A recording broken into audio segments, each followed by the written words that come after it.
چیکار میکنی؟ بیا تو در ببن.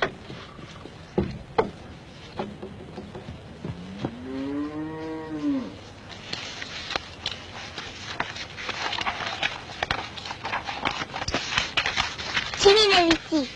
نامه. برای کی؟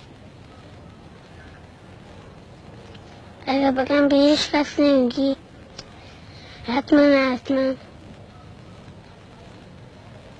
برای خدا چطوری؟ نامه می‌نویسم، تم میزنم، میبرم اونجا جاده اسفالت، بعد اونجا صندوق پست هست میندازم تو صندوق پست، اون وقت میره پیش خدا. تو این نامه میخوای چی بنویسی؟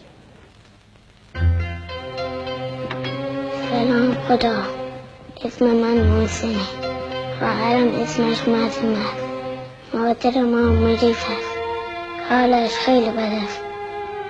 مادرم باید به بیمارستان برود تا دکترها حال او را خوب کنند، اما خیلی پول زیاد میخواهد. پدرم به شهر دور رفته تا شاید بتواند از اونجا پول زیاد بیاورد، ولی اگر نتواند خیلی پول بیاورد مادرم حالش خوب نمیشود.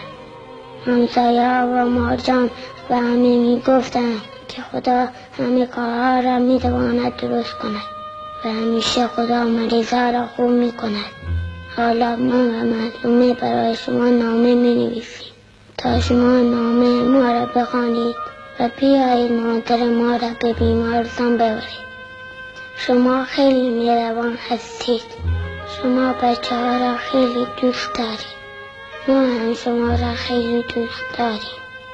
اگر مادر ما را ببرید و در بیمارستان خوب کنید ما بیشتر شما را دوست داریم. بعد از شما میایید من و معصومه خیلی ناراحت میشویم و گریه میکنیم و غصه میخوریم.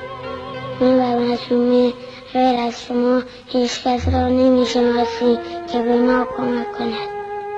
من و معصومه هر روز میاییم سر جاده روستای نرگسان و منتظر میمانیم تا شما کسی را بفرستید با ماشین بیاید و مادر ما را به بیمارستان ببرید. این بود نامه من و معصومه برای شما.